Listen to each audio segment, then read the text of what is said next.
Greetings, everybody, and welcome back to Llama. Just a quick announcement here. I want to let you know that from episode 4 on to the end of the series, the episodes aren't going to be as polished.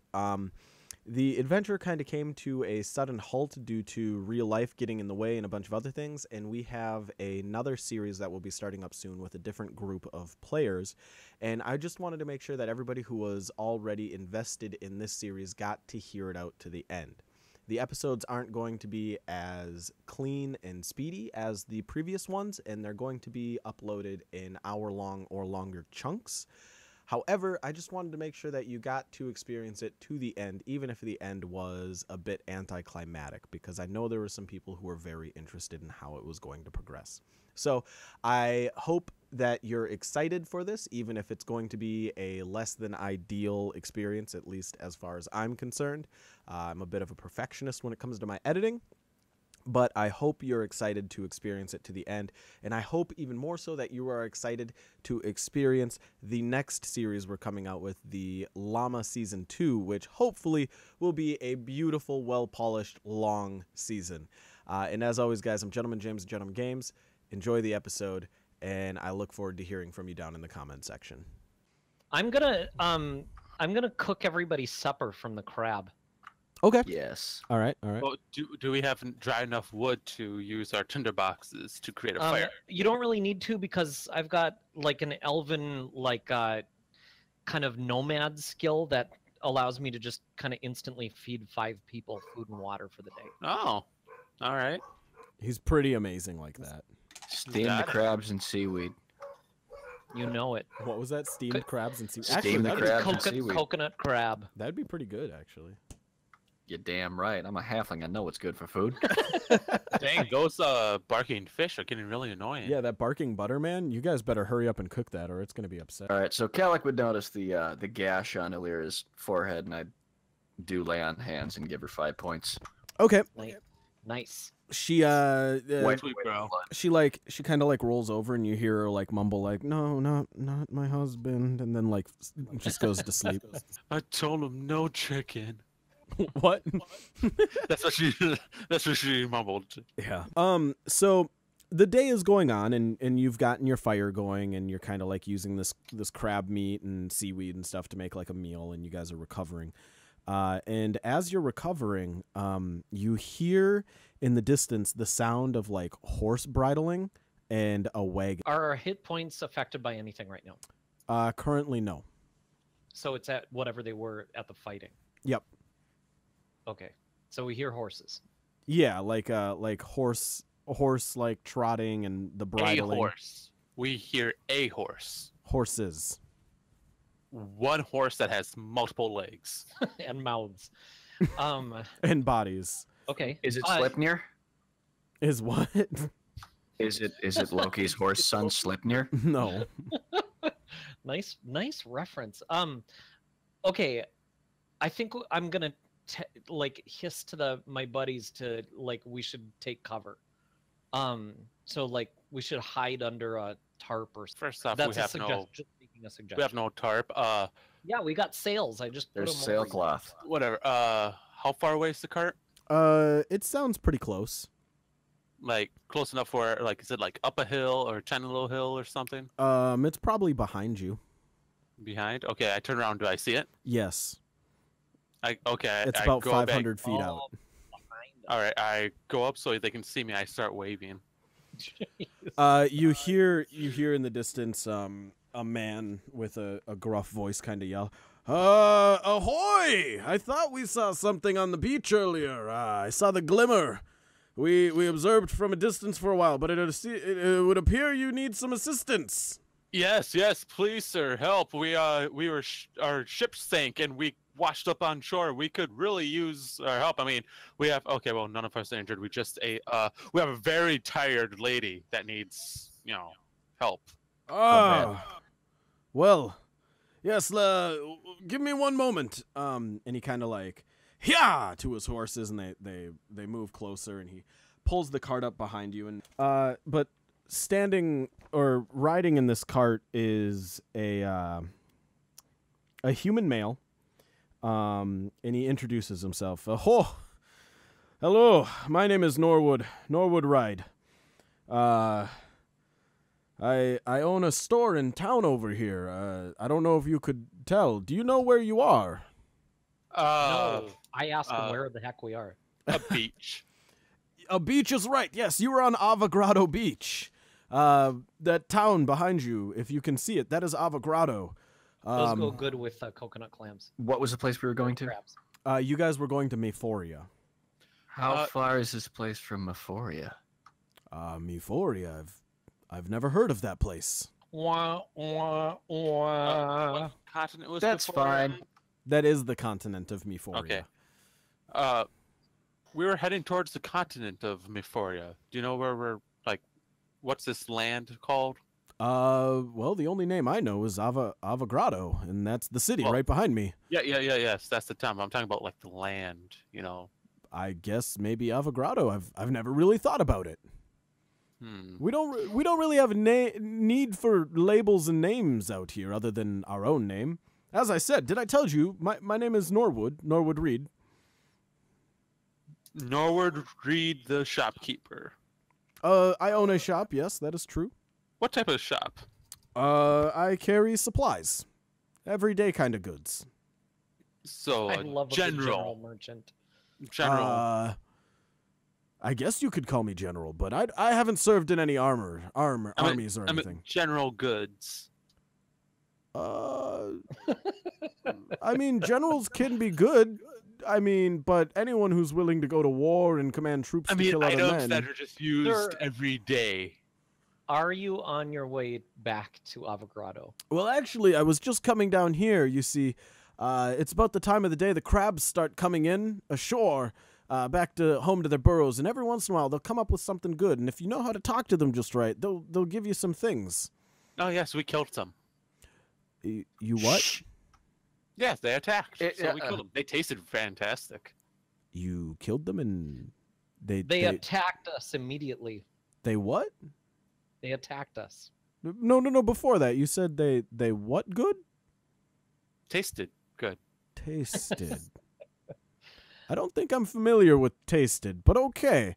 Well, It's if when they you attacked put something in your mouth and you chew it, you go, "Oh, that's really good. I like how that feels and tasted." Oh, like when you're out working in the fields and you put the straw in your mouth and you leave it there. Got it. Yes. Or totally. when you eat food, you're like, "Oh, that's some good corn." Can I roll an insight check about this guy? Yeah. Go ahead. What kind of things are you trying to ascertain? Well, I'm trying to figure out if we're dealing with somebody basically who's sane. Oh, okay, yeah. Wah, wah, wah. I rolled a 5. This is the most trustworthy, sane person you've ever met. Oh, okay. Well, great. At least you think so. From that tiny bit of insight. Yeah. Okay, do I I'm gonna ask him if there was anything wrong with eating the crabs. Not that I'm aware of. Most of us live in harmony with the cute little buggers. They've got the cute little eyes and they foam at their mouth if they like you, and then they kind of give you little love pinches. But I mean, if you say they attacked you, I mean, sir, that they don't give you love pinches. They're trying to kill you by pinching you. I'm gonna ask him again what he came down to the beach for. Well, it's the time of the day where the crabs start coming in, and every once in a while they might be carrying some goods that they've dug up out in the whirlpools. Here, I'll show you. I'll show you. And he kind of gives Sai a really not an angry look, but kind of a quizzical are you serious kind of look as you made your comment about them trying to kill you. And you see him walk down to the beach, and he looks down at Alira, and he's like, is she okay? Yeah, she's fine. What is she doing? Crab carcasses? She's just tired. She's sleeping. She's what? She's been sleeping this whole voyage. Sleeping. On a beach. Yeah. Don't call her that. And she's doing what, you said? Sleeping. Right. Okay. And he kind of mumbles something to himself and continues walking. And he goes down to the water, right to the edge of where the waves are rolling up. And he uses his hands to kind of scoop out just a really small channel. and you see him like take out a bottle, and it's got like some like weird milky substance, and he like pours it into this little channel, and it doesn't fill it all the way, just a little bit in the bottom. And he just sits down cross-legged, and as he does, he pulls out like a little flute, and he's playing. And as he plays this flute, you just see like the sea out in front just start bubbling, like frothy white bubbles. And as he's playing this flute, he doesn't even seem to notice that out of the water are coming hundreds of these giant crabs, and they're all gathering around him, and like they're crawling on him and like kind of pinching him here and there, but like none of them seem to really be injuring him.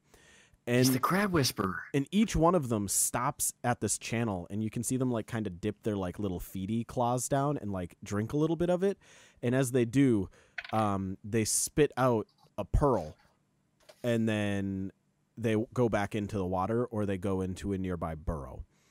And after about like 15 minutes of this, he gets a little sack, and he starts filling it up with the pearls that they left in that trough, and he walks back to his cart, and he goes, "See, there's nothing harmful about them. They just wanted to say they loved you." I see. You do realize they gave you useless stuff, right? What do you mean? I'm gonna decept them. Well, they're just worthless rocks that you can find anywhere on the beach. I mean, they're not worth anything. You mean the rounds? Yes, the rounds. They're not really special. I mean, I could probably Kellic just go out gives and Sai grab. a stern look. I mean, you're right. They are pretty useless, but I just happen to like them for the way they look. Did you know that they will kill you eventually? The what? Yeah, the roundies, as you call them. They are extremely poisonous, and if they're if you have a bunch like you do now in your care, they're gonna kill you very, very painfully. It's gonna be Kellic the starts worst. laughing. It's Good gonna joke, be the Sai. worst. Quit trying to scare the man. Shit, Kellic. Well, whatever Shush. you're talking about, Well, all I'm saying is that I specialize in let's say depoisoning the said roundies, and for a modest fee, I could depoison them for you. depoison. Yes, Poison. yes, What do you mean? like sickness, like you will die. Oh, goodness gracious. Sickness. Kellic looks over at Glend. I look back at Kellic. I'm not really familiar with the term sickness. You're Kellic shakes his head. y'all four really aren't from around here. You speak in riddles and languages I've never I'm- heard.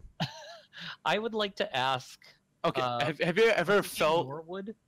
Have you ever felt like wrong, and somebody you know felt wrong? They like said they felt wrong, and then later they just weren't alive anymore. Alive. I'm Living.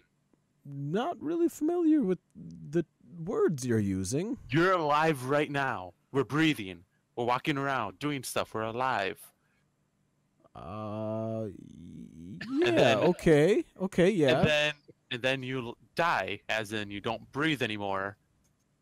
You can't do anything anymore. Everybody's sad. They cry because you're now dead, and now Wait, they have to bury you. I asked Kellic if we should knock Sai out.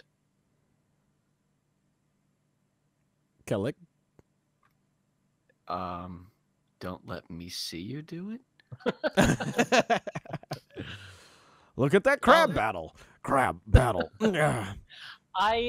I want to apologize to Norwood for misunderstanding the nature of the crabs, and just ensure him that we mean only goodwill to him and whoever else lives in the town. And Sai has had too much sun. yeah, I want to apologize for my friend and his bizarre speech. Okay. I can forgive that. Like I said, I think you're just not from around here, so we're just not understanding each other. Well, exactly. And so since we're not from around here, I wanted to ask you, do you know anything about those glowing red whirlpools off the shore? Yes. The containers. Yes, many people have tried to explore those. They always just seem to come back. The people? Yeah, they're the whirlpools. They're always there. I've never seen a day without the them. whirlpools always seem to come back. No. Well, both. So we've had people in the past. Nobody for years, really. We're all quite content here, I guess. But we've had people who've come, much like you three, you four. He kind of gestures to the woman like he forgot about her. And for some reason, they just seem to not like Avogadro. I don't see what's wrong with Avogadro. I've been here my whole life. I don't remember anything but Avogadro. But they come like you. They wash up on shore. They speak with strange words and tongue, and they seem content on leaving.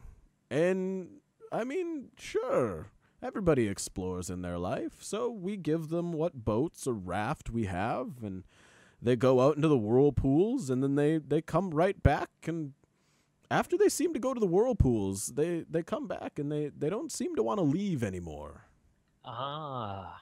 It's they come back, and everyone I've known that's done it, they tell me they've changed their mind, that Avogadro seems like a good place, and they wish to stay here. I want to go into the town. I want to go into the whirlpool Yeah, eventually, yes. because that sounds interesting. Yeah, I want to learn more about these people and their history. It sounds like something that I need to add to my collection of cultural historical tales. I'm just picturing, like, you have a box filled with, like, tales from people who, like, were born with tales, but also held, like, historical, like, significance. My historical tales. This one comes from King Arthur the 15th. He It's was just in charge of the Sharpie crusade. on the side of a paper box. Yeah. Like, are they furry? Are they scaly? I've got all kinds of tales. This is from Lord Dreknon. He was a dragon. This is his tale. It's like a whole crate just to itself. Just Well, zooms back. I giant. would like to ask Norwood if it's okay if I ride back to town with him. Absolutely. Let me finish putting in my roundies harvest, and yeah, get your friend here, load her onto the cart, and we'll I guess we'll go into town. I don't really know what you're gonna do with her though. Is there like any place there we an- could stay? Is there an inn? A tavern? A tavern, yes, we do have a tavern. Yeah, Both the word for beds for tavern, rent. but not dine. Is there like a stable or something that we could throw her into the hay for a while? Oh yes, absolutely. But she's not a horse. Well, a bed would no. do just fine. Yes, a bed would She be doesn't nice. look like a tortoise either. Wait, a Okie tortoise? dokie, Norwood. a cot. Cot. Well, let's just get into town and figure this out. Okay, yeah. Load her up on the cart. If all else, I mean, you could just leave her on the cart, or on the beach. I really, this is so strange to me. I just don't get it. What is she doing? And like, Sleeping. he goes back She's to a like very heavy sleeper. he goes back to like kind of mending or like tending to his horses. And he's like adjusting the bridle on them and moving the saddle around. So he and doesn't whatnot. understand death. He doesn't understand Sleep. life. He doesn't understand sleep, and he doesn't understand. It doesn't sound like monetary worth or anything like that, or sickness. So apparently, Food. my guy is slowly putting together, I think, that there's some kind of enchantment over this place that we've come to. They don't Hey, know an outside place. Norman, my good man, I have a question for you. It's Roarwood. Norwood. Norwood. Norwood. Yeah, whatever. Yes. Norwood. You do your daily chores, let's say daily events. Mm-hmm. Yep. All right. You get home, the sun has gone down. Right? Yep. You eat. Yep. Yep. What do you do after? What do you mean after? Like, you lay in bed, right? A lay in a what? A bed. A what? So after you're done eating, Oh, I'm done what? I want to go and check out the town. See what this lack of bed looks like. Well, you strange visitors always speak the same strange words. Do you not need food? Do I not need what? Substance. Sigh, Food. that answers your question, I'm sure. Substance. No, you mean roundies? I've got plenty of roundies. No, not roundies. I mean like meat. Glenn, would you Meat. help me with Alir and get her in the cart? Grain. Yeah. This is just circles. Kellic and I are bundling her into the cart. Grain? All right, Norwood. How about this? You tell me what your day is consisting of while we ride back to town. Okay, that sounds good. Yes. It'll be a good introduction to Avogadro life. Yeah. All right. As we're riding, I want to ask Norwood what he does with the roundies. Oh, well, that's part of what your friend here is asking about. So, every afternoon, I come out here to the waters. I talk to my friends, the crabs. They bring me these gifts. I ride back into town. Today was actually a pretty small harvest. They seem to be worked up about something. Not very many of them came out. Usually I fill this whole cart. Otherwise it wouldn't make sense to bring a whole cart out, now would it? And then I ride my cart back into town. I stand at the desk for my shop. I talk to the random passerbyers. We see if there's any new visitors or any visitors like you, and if there is, I assist them if I can. Every now and then somebody will come in.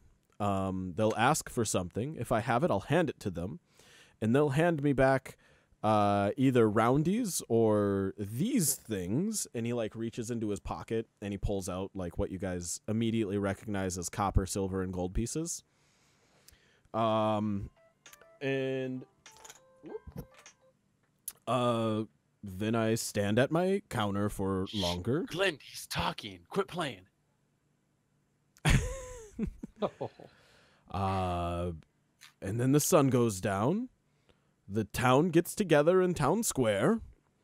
We all talk about our day. Then the moon comes up. And once the moon comes up, we bring out the roundies from the day. We put all of the roundies into the roundies realm. The what? The roundies realm. You know, the thing where you put all your roundies. And then we go back. I stand at my counter. And then the sun comes back up. Usually some more people stop by. I usually see Gurgos, or I might see Elaine. Sometimes Lily shows up. Tema might come by. Father Kolberg comes by every now and then. But he's a lot rarer these days than he used to be. Sometimes some outsiders, much like you yourselves, come by. We talk, and then the sun is high enough where I can go back out to the water shore and gather more roundies for the day. How are you still living?